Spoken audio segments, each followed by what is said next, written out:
Kalar's heart slammed against her ribcage as she crouched in the bone-dry underbrush, watching the foreign craft smolder in the distance.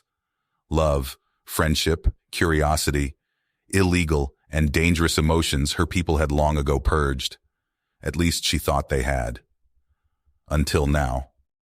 Kalar was an Ocampan, and Ocampans had no time for such frivolous, unproductive feelings.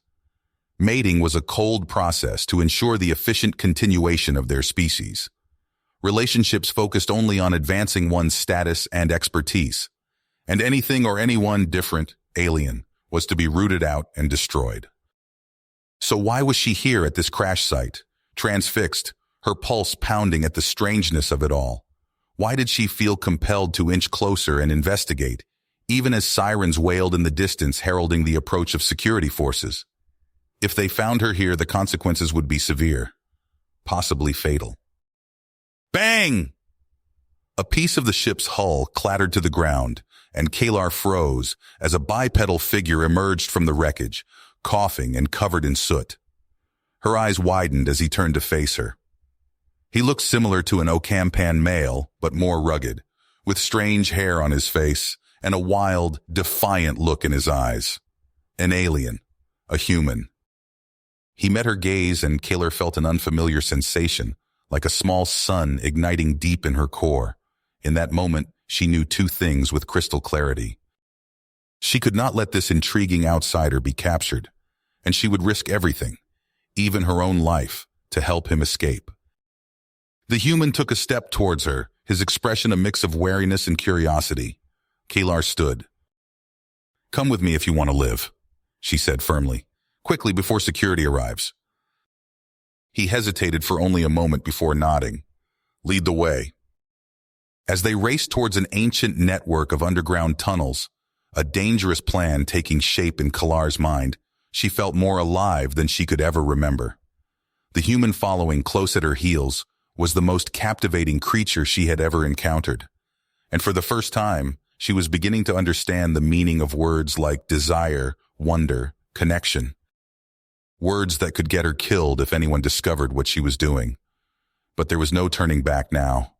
In the darkness far below, navigating dank passages not used in generations, the human named Arthur painted a fascinating portrait of his world and people, one full of vibrant emotions and exploration and bonds deeper than any Kalar had ever known.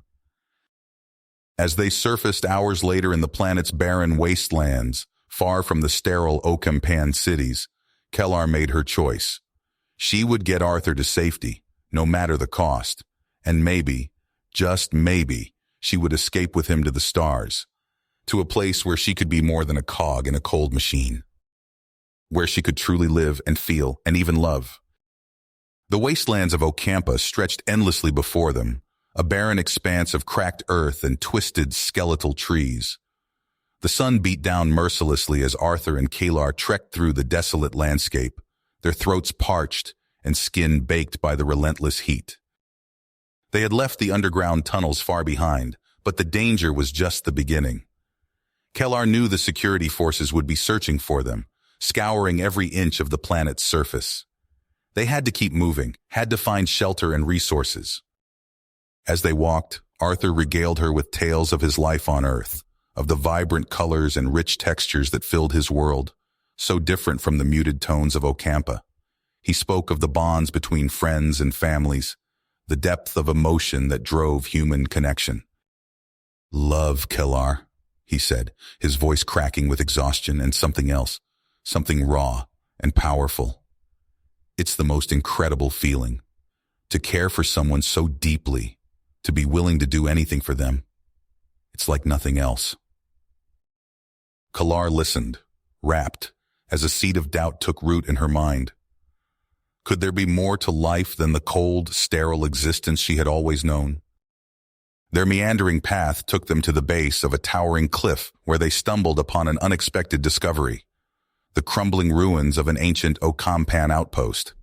Kalar stared in wonder at the faded murals and broken statues, relics of a time before her people had retreated into their isolationist cities. Inside, amid the dust and debris, they found something even more astonishing: art, music, writings, all speaking of a vibrant, emotive Ocampan culture that embraced the very feelings she had been taught to suppress. Kalar ran her fingers over the ancient texts, her heart racing as she absorbed their forbidden messages of love and passion.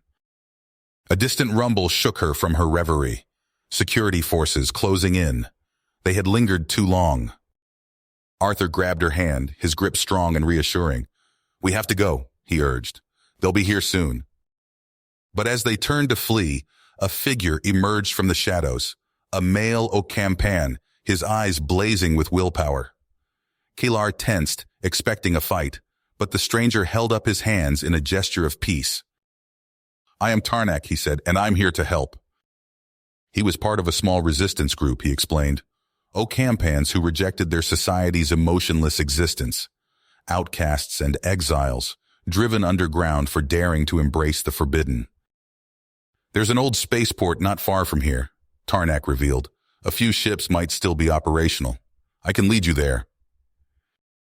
Kalar's heart leaped at the possibility of escape, even as her mind reeled with the implications. To leave Ocampa, to turn her back on everything she had ever known, it was unthinkable. And yet, as she met Arthur's gaze, saw the hope and promise shining in his eyes, she knew she had already made her choice. A life without love, without the chance to explore the strange new feelings stirring inside her, was no life at all. Hand in hand, they set out on the final leg of their desperate journey, the ruins of the outpost fading behind them. The spaceport and the promise of freedom lay ahead, but so did the full might of Ocampan security. Kalar's grit hardened as they marched forward into the unknown. She would embrace these alien emotions, would fight for the chance to build a new life among the stars with Arthur. At any expense, she would not let this chance slip away. The sun dipped low on the horizon as they approached the spaceport, the shadows lengthening around them. In the distance, the silhouettes of guards patrolled the perimeter, weapons at the ready. Kalar, Arthur, Tarnak, and the other rebels hunkered down behind an outcropping of rock, their hearts hammering in unison. This was it, the moment of truth. They would have to fight their way to a ship, would have to risk everything for the chance at a new beginning. Kalar met Arthur's eyes in the fading light, saw the willpower and affection blazing there, and knew she was exactly where she was meant to be. For the first time in her life, she was not just surviving, but truly living. Together they readied their weapons and prepared to charge forward into the unknown, bound by love, hope, and the unshakable knowledge that freedom was worth any price. The spaceport loomed ahead, a sprawling complex of gleaming metal and pulsing energy fields. Arthur's heart raced as he crouched beside Kalar, watching Tarnak and the other rebels move into position. "Ready?" he whispered. Kalar nodded, her eyes blazing with newfound intensity. "Let's go." They sprinted across the tarmac as alarms blared to life. In the distance, shouts and weapons fire erupted. Tarnak's diversion. Arthur and Kalar slipped through the chaos, weaving between parked ships until they spotted their target. A sleek, compact vessel with swept-back wings. "There!" Arthur pointed. They dashed to the ship's access hatch. Arthur's fingers flew over the control panel, bypassing security protocols. Come on," he muttered. The hatch hissed open. "We're in!" Inside the cockpit, Arthur studied the alien controls. "Okay, this isn't too different from simulators I've used. I think I can—" A shout from outside cut him off. Kalar spun, raising her weapon as Ocampan guards poured onto the landing pad. "Arthur, hurry!" Energy blasts slammed into the ship's hull. Arthur's hands danced across the console, coaxing the engines to life. The deck hummed beneath their feet. "Got it!" he yelled. "Kalar, get in!" She dove into the co-pilot's seat as Arthur lifted off. More blasts rocked the ship. Through the view screen, Arthur saw Tarnak and the others pinned down by a wall of guards. "We can't leave them," he said. Kalar stared at him, but Arthur banked hard, bringing the ship's weapons to bear. "Hold on!" He opened fire, scattering the Ocampan forces. Tarnak and the rebels scrambled aboard as Arthur held position, fending off attacks. Everyone in? Arthur called. Go, go! Tarnak shouted. Arthur punched it. The ship screamed skyward, punching through Ocampa's atmosphere. They burst into the star-filled void of space, leaving their pursuers far behind. In the sudden quiet, Kalar turned to Arthur. Her voice was thick with emotion. You saved them. You could have left, but you didn't. Arthur met her gaze, seeing wonder and something deeper reflected there. I couldn't abandon them, or you. As Ocampa shrank to a pale dot behind them, Kellar felt her world expanding. She had fled the only home she'd ever known, but somehow, she knew the greatest adventure was just beginning. The stars stretched endlessly before them, as Arthur guided their stolen ship through the vast emptiness of space. Kellar sat beside him in the co-pilot's seat, her eyes wide with wonder at the cosmic tapestry outside the view screen. Behind them, Tarnak and the other Ocampan rebels huddled together, still processing their narrow escape from their homeworld. How long until we reach Earth? Kalar asked, her voice tinged with both excitement and apprehension. Arthur checked the navigation console. At our current speed, it'll take... A shrill alarm cut him off. Red warning lights flashed across the control panel. What is it? Tarnak called from the rear of the ship. Arthur's fingers flew across the displays, his face growing pale. We've got company. A massive ship just dropped out of FTL behind us. The main view screen flickered to life, revealing a behemoth of a vessel bearing down on them. Its hull bristled with weapon ports, and strange energy crackled along its surface. No, Arthur whispered. It can't be. What? Kellar demanded. Who are they? Kalravi, Arthur spat the word like a curse. The most ruthless conquerors in this sector of the galaxy. If they catch us... He didn't need to finish the thought. The terror in his eyes said it all. Arthur's hands danced across the controls, initiating evasive maneuvers. I'm going to try to mask our energy signature. Maybe we can slip away before... The ship rocked violently as a lance of energy grazed their hull. Sparks erupted from a nearby console. Too late, Arthur growled. They've locked onto us. Everyone, brace for impact. The Kalravi unleashed a barrage of plasma torpedoes. Arthur's expert piloting allowed them to dodge the worst of it, but their small craft was no match for the onslaught. Systems failed in rapid succession as the hull buckled under the assault. We're losing life support, Kalar shouted over the din of alarms. Arthur gritted his teeth. We've got one shot at this. Kalar, target their main weapons array. I'm going to get us in close. He pushed the engines to their limit, skirting the edge of the Kalravi's energy beams. Kalar's fingers hovered over the weapon's controls, waiting for the perfect moment. Now, Arthur yelled. Kalar fired their last missiles. They streaked towards the Kalravi ship, finding their mark with pinpoint accuracy. A massive explosion rocked the enemy vessel. We did it, Tarnak cheered. But their victory was short-lived. Alerts blared throughout their ship as system after system failed. We're losing atmosphere, Arthur announced grimly. We need to abandon ship. There's a moon orbiting that gas giant. It's our only chance. They donned emergency suits with shaking hands. Arthur walked Kellar through the evacuation procedures. Use the moon's gravity to slow your descent, he instructed. Aim for that large crater. It's our best bet for regrouping. One by one, they launched themselves into the void. Arthur watched as Kalar and the others streaked towards the barren moon. He took one last look at the ship that had carried them this far before following. The landing was rough. Arthur's suit screamed warnings as he slammed into the dusty surface of the crater. He struggled to his feet, scanning the desolate landscape for the others. Relief washed over him as he spotted Kalar and Tarnak nearby. But their reprieve was short-lived. The suit's life support systems were failing fast. We need to find shelter, Arthur wheezed, his oxygen running dangerously low. They stumbled across the alien terrain, desperation fueling each step. Just as Arthur's vision began to blur from lack of oxygen, Tarnak's voice crackled over the comm. Look, an opening in the rock face. With the last of his strength, Arthur helped usher the others into the yawning mouth of a cave. His lungs burned as he stepped inside, resigned to his fate. He removed his helmet, prepared for the killing vacuum of space. Instead, sweet, life-giving air filled his lungs.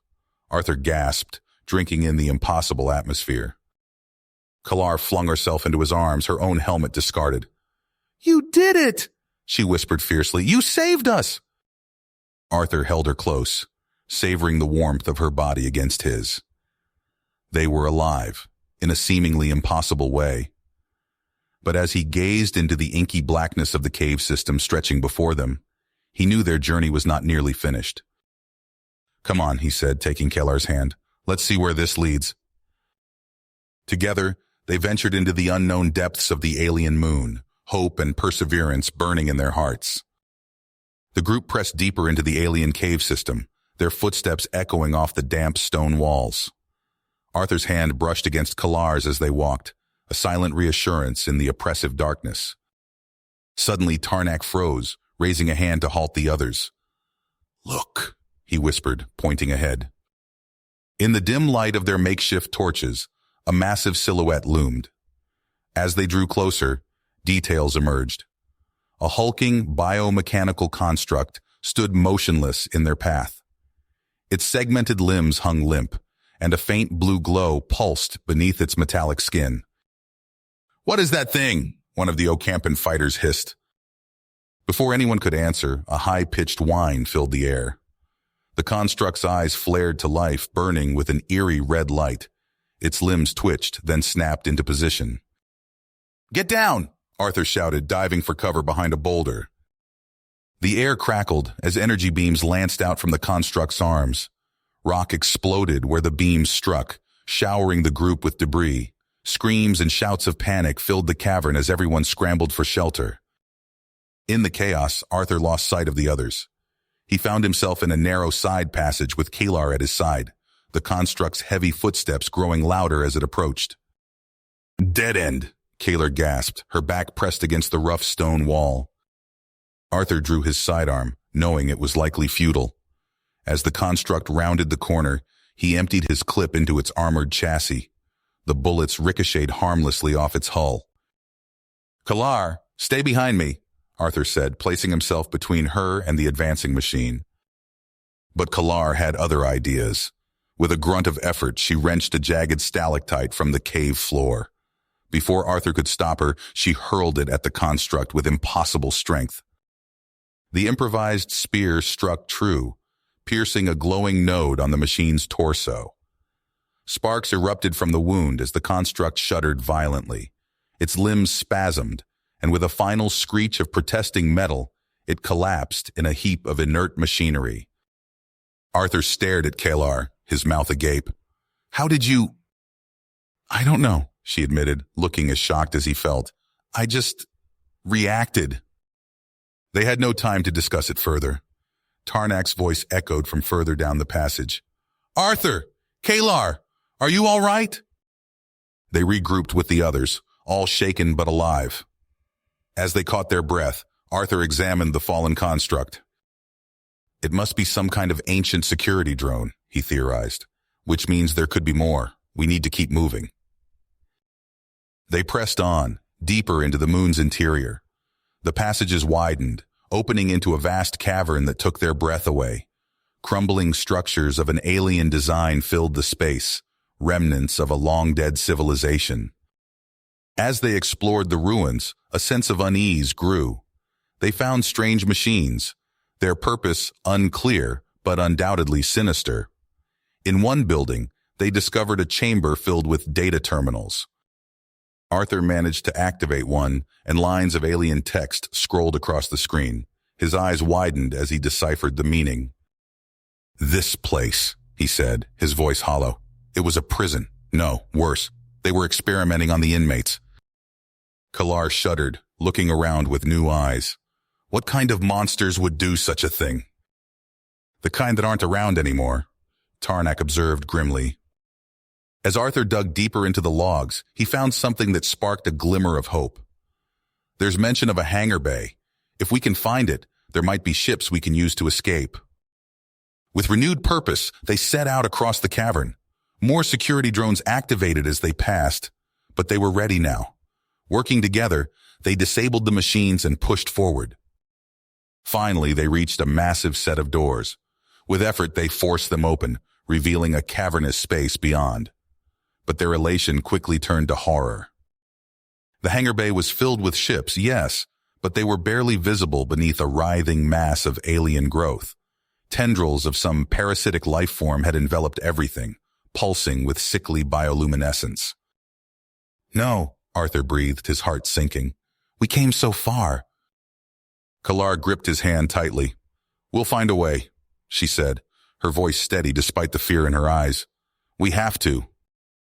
As they stood at the threshold of the infested hangar, Arthur knew she was right. They had overcome too much to give up now. Somehow, they would find a way off this nightmarish moon and continue their journey to Earth.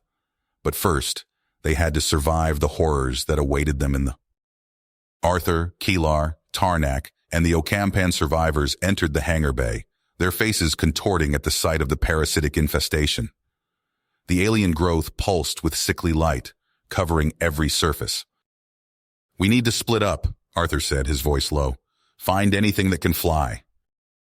Kellar nodded, her eyes scanning the cavernous space. "There," she pointed. "That freighter. It's big enough for all of us." They approached the vessel, its hull barely visible beneath a cocoon of writhing tendrils. Arthur pulled out a makeshift flamethrower cobbled together from scavenged parts.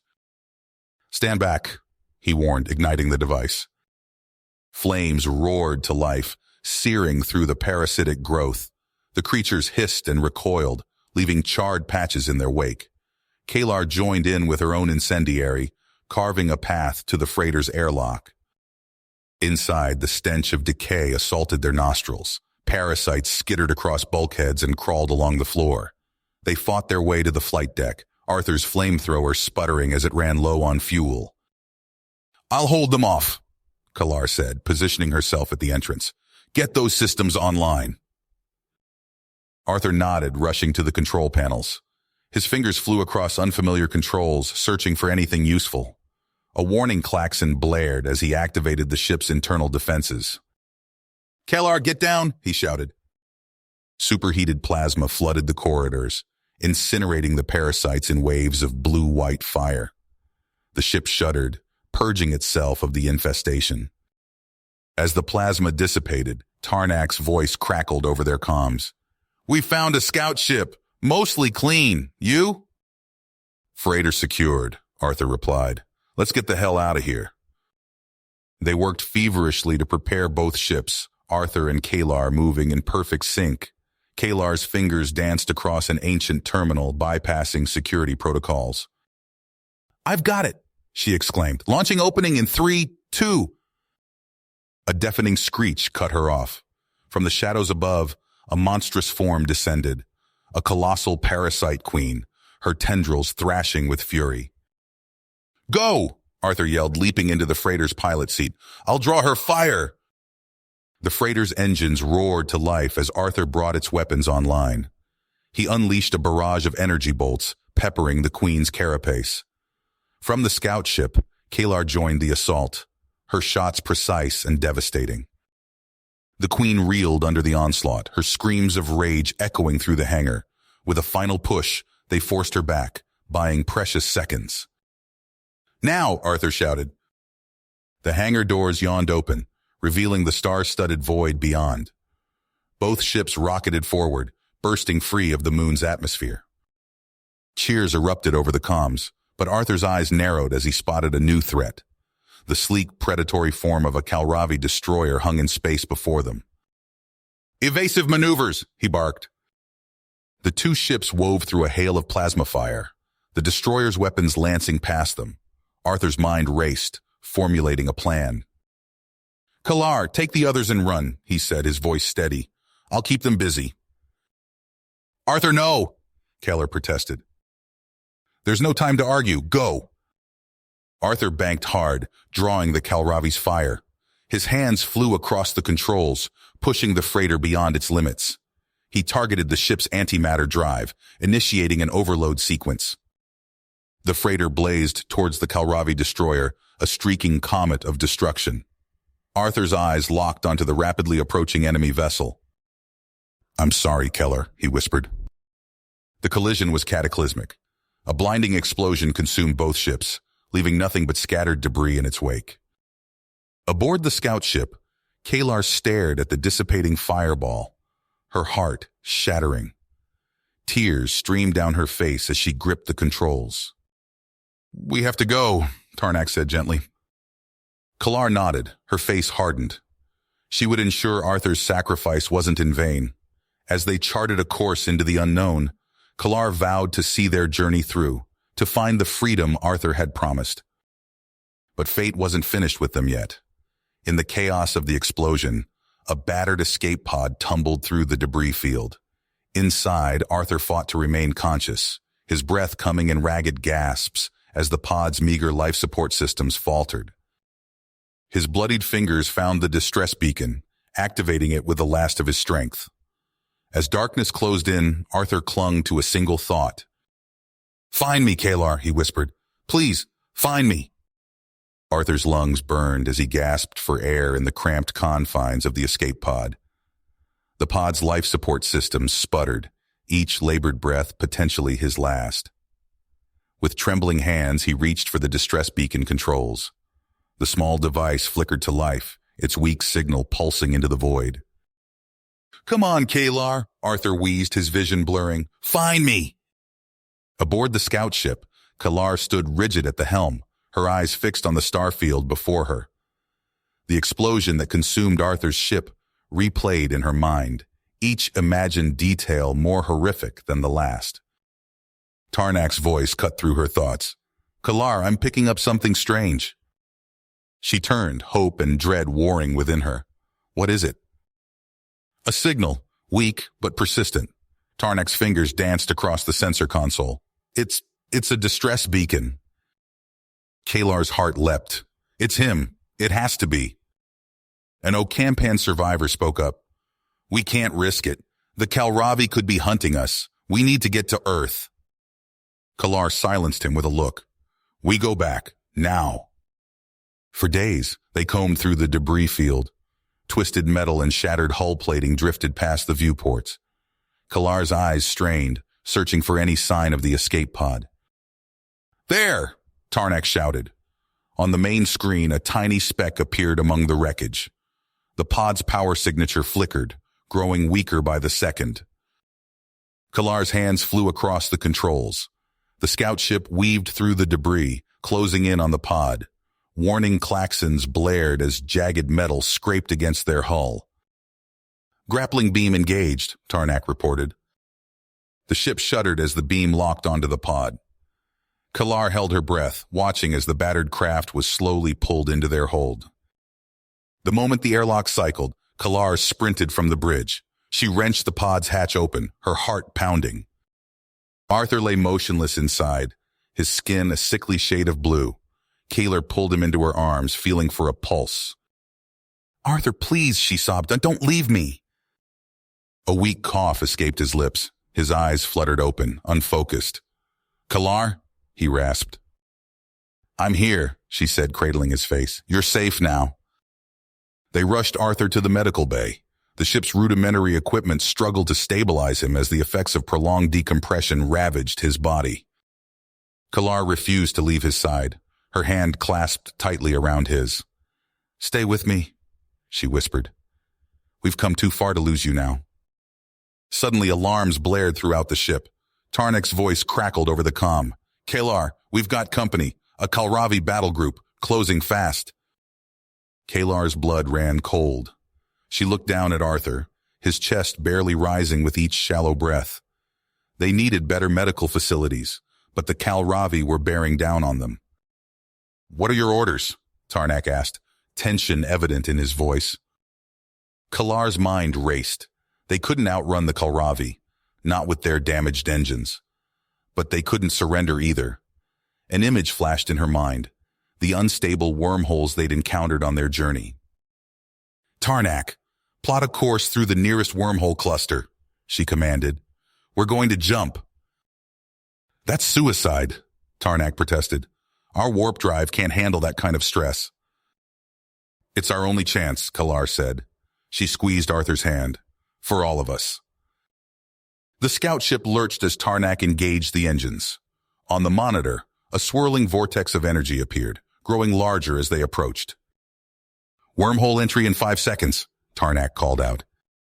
Kalar braced herself, one hand on Arthur's medical pod, the other gripping a nearby console. 3, 2, 1. The ship plunged into the wormhole. Reality twisted around them, the very fabric of space warping and stretching. Kalar's stomach lurched as gravitational forces pulled at her body.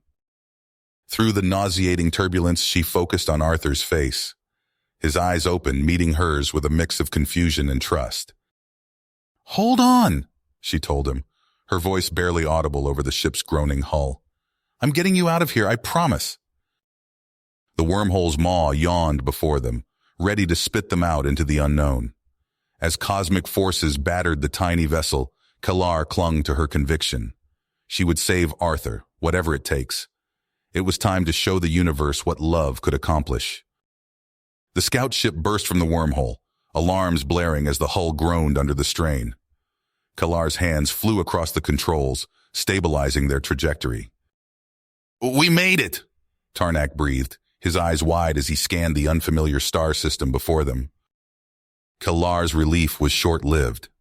The sensor array lit up, revealing a planet teeming with energy signatures. Her stomach dropped as she spotted the massive fleet in high orbit, their weapons primed. "Tarnak, status report," she barked. "Stealth systems are offline, shields at 30%, life support barely functioning." Tarnak's voice trembled. "Arthur's vitals are weak but stable." Before Kalar could respond, space itself seemed to ignite. Streaks of searing energy lanced towards them, the alien armada unleashing its fury. "Evasive maneuvers!" Kalar shouted, yanking the controls hard to starboard. The ship lurched, narrowly avoiding the brunt of the assault. But they weren't fast enough. A volley of exotic energy pulses slammed into their shields, overloading circuits throughout the vessel. Sparks erupted from consoles as system after system failed. "We've lost propulsion," Tarnak yelled over the cacophony of alarms. Kalar's mind raced. "Shut down everything but life support. Maybe we can play dead." They worked feverishly, plunging the ship into darkness. For agonizing seconds they drifted, waiting for the final blow. Instead, a crackling voice pierced the silence, speaking in perfect standard. "Unidentified vessel, this is William Sangster of the Orion Confederacy. State your identity and intentions immediately." Kalar's heart pounded as she responded. "This is Kalar of the Ocampa. We're refugees fleeing persecution. Our ship is crippled and we have critically wounded aboard." "Ocampa?" Sangster's voice held a note of disbelief. "You're a long way from home. Any proof of your claims?" A weak cough drew Kalar's attention. Arthur had dragged himself to the comm panel, his face ashen. "Sierra, Echo, Tango, 973, he rasped, each word a monumental effort. Silence stretched for what felt like an eternity. Then, Sangster's voice returned, tinged with awe. "Authentication confirmed. Stand by for rescue operations." Kalar watched in amazement as the alien armada dispersed, a small vessel breaking formation to approach. With expert precision, Sangster's craft latched onto their hull, guiding them through the sea of metal behemoths. As they neared a massive carrier bearing the emblem of the Orion Confederacy, Kalar gazed at Arthur. His eyes were closed, but a faint smile played on his lips. She took his hand, marveling at the impossible journey that had led them here. "We did it," she whispered. "We're safe." But as the carrier's hangar bay doors yawned open before them, Kalar knew this was just the beginning. They had found sanctuary among the stars, but the road ahead remained long and uncertain. The sterile white of the medical bay blinded Arthur as he slowly regained consciousness. His body ached, each breath a struggle against the lingering effects of his brush with the void. As his vision cleared, he saw Kalar's face hovering above him, her eyes wide with a mix of relief and something else he couldn't quite place. "You're awake," Kellar said, her voice barely above a whisper. She reached out to touch his face but hesitated, her hand hovering inches from his skin. Arthur tried to speak, but his throat felt raw and parched. A medic appeared, offering him water through a straw. As he sipped, he noticed the Orion Confederacy insignia on the medic's uniform. "Where are we?" Arthur croaked. "Aboard the OCS Horizon," Kellar replied. "An Orion Confederacy carrier. They rescued us after we emerged from the wormhole." Before Arthur could respond, the door hissed open. A stern-faced man in a crisp uniform strode in, flanked by 2 armed guards. "Arthur Reeves," the man said, his voice clipped and authoritative. "I'm Admiral Donovan. You have some explaining to do." Arthur's heart raced as he realized the implications of his rescue. He glanced at Kellar, seeing confusion and hurt in her eyes. "Sir, Arthur began, but Donovan cut him off. "Save it for the debriefing. You'll report to Deck 7, Room 12, as soon as medical clears you." The Admiral turned to leave, then paused. "Welcome back to the land of the living, Captain. Earth thought you lost decades ago." As the door closed behind Donovan, Arthur felt the weight of Kellar's gaze. He turned to her, seeing the storm of emotions play across her face. "Captain?" Kellar asked, her voice trembling. "Decades! Arthur, what's going on?" Arthur closed his eyes, the guilt washing over him. "Kellar, I can explain—" "Explain what?" she interrupted, her voice rising. "That everything between us was a lie? Part of some mission?" "No!" Arthur reached for her hand, but she pulled away. "My feelings for you are real, Kellar. Please believe that." Kellar stood, her body rigid with tension. "I don't know what to believe anymore." She walked to the door, pausing before she left. "I'll send Tarnak to check on you. I need time to think." As the door closed behind her, Arthur felt a piece of his heart go with her.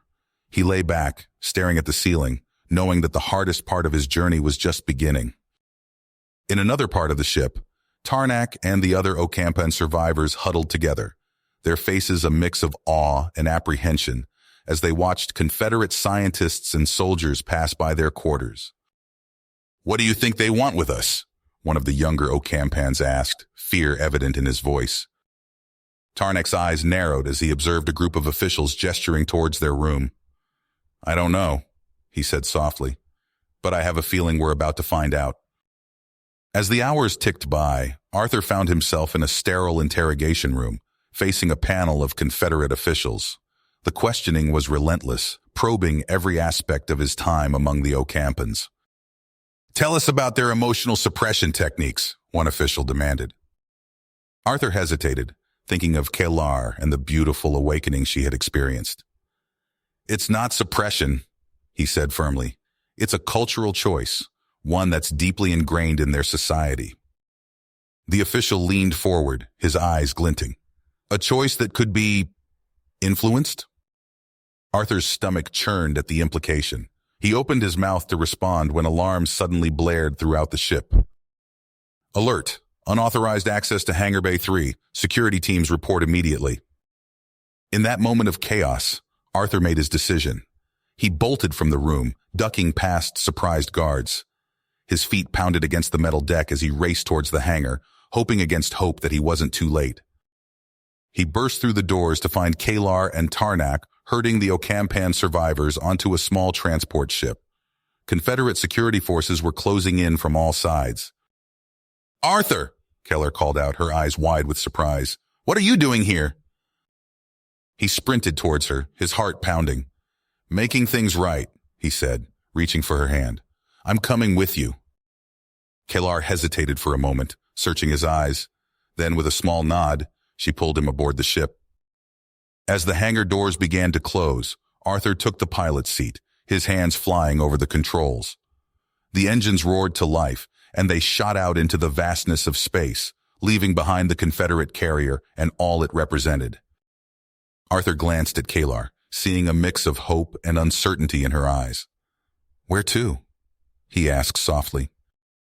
She took a deep breath, intertwining her fingers with his. "Somewhere we can be free," she replied, somewhere we can build a future together. The stars stretched into streaks of light as they jumped to warp, leaving behind the known and venturing into the endless possibilities that lay ahead. The stolen transport ship shuddered as Arthur pushed its aging engines beyond their limits. Kalar gripped the co-pilot's chair, her eyes fixed on the sensor display.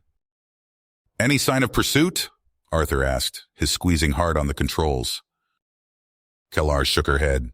"Nothing yet, but we can't keep this pace forever." In the cramped passenger compartment behind them, the Ocampan refugees huddled together, fear etched on their faces. Tarnak moved among them, offering quiet words of reassurance. Days blurred into weeks as they jumped from system to system, always one step ahead of the Confederacy's reach. But with each passing hour, their situation grew more dire. "We're down to our last reserves of deuterium," Tarnak reported, his voice tight with worry. "We need to find a place to resupply, and soon." Arthur's eyes scanned the star charts, searching for any hint of salvation. "There," he said, pointing to a nondescript planet on the fringes of known space. "It's an old mining colony. Abandoned, but there might be resources we can use." As they entered the planet's atmosphere, the ship bucked and groaned under the strain.